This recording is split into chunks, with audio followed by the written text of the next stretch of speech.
Welcome to this episode of The Old Way. My name's Arnold, and in this episode, we're going to talk about walking cane selection and which one is best suited for you in a self defense situation. Now, in front of me, I have two that are my favorites. We have the Cold Steel uh, Walkabout, the Walkabout cane. Originally in wood, now it is in that polypropylene that they manufacture most of their uh, previously wooden items in. It measures 38.5 inches long. The head itself is about 2.5 inches, and more like, yeah, about 2.5 inches, and it tapers from 1.5 down to 1 inch, as you can see here. Now, it did not come with the rubber tip. I actually trimmed it down to the size appropriate to me, and then I put the rubber tip on it so that the end of it wouldn't get chewed up on like concrete, things like that.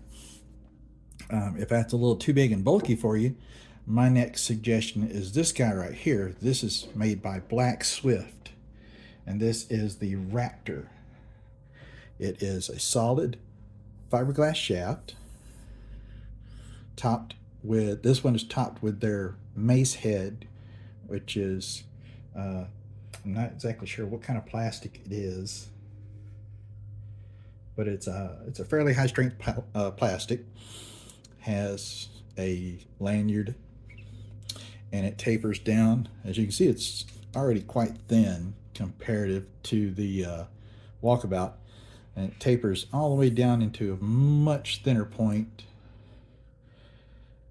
Has a hardened, let me see if I can get this off. There we go. Hadn't been so long. It comes with this already installed. It's like a hardened plastic tip. Adds a little bit of weight, a little bit of traction, but they also have this smaller rubber tip that you can get with it that I got. That helps with the traction. Now, if you're looking for something with mass, then of course the Walkabout is going to be your go-to, because big, huge knob on the end.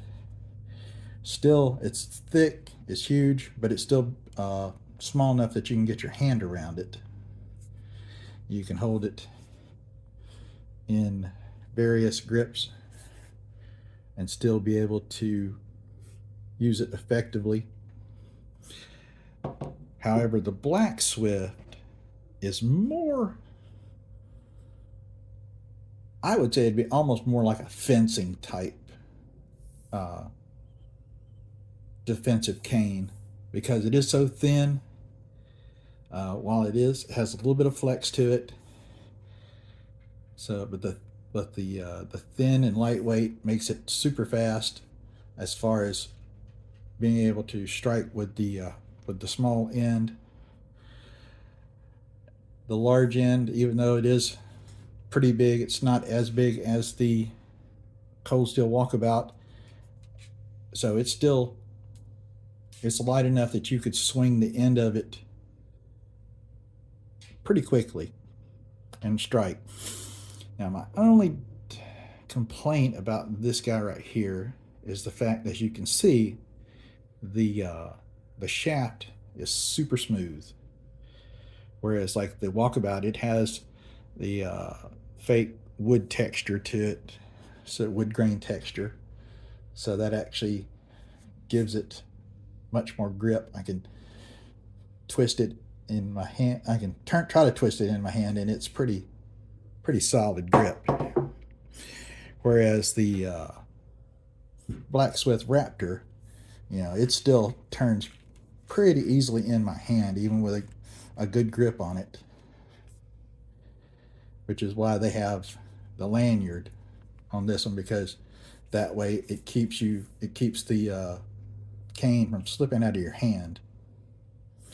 However, that lanyard also, as you can see, kind of shortens how far that you can slide your hand down the shaft,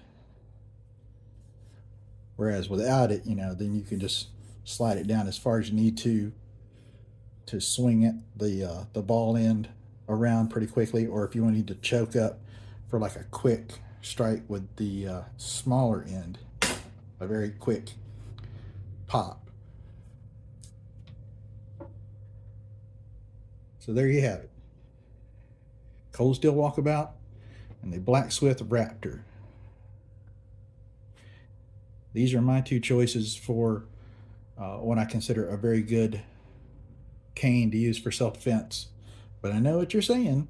You're saying, but Arnold, why can't I just use a crook cane? Because then I have this extra piece right here that allows me to catch my attacker and beat him in the face, or throw him to the ground, or whatever. That's the problem. Don't get me wrong. This is still a good device. It's still a good tool for use in defense. Just don't depend on this guy right here. Because in a self-defense situation, you want to keep the contact between you and your attacker to the absolute minimum. I should be able to take my cane, like even on this one, I could choke up right here, and I should be able to just thrust it into his abdomen, cause him to back up, turn around, and run off. Don't rely on it for all the fancy things you see other martial artists teach, the takedowns, the throws, the tie-ups, things like that.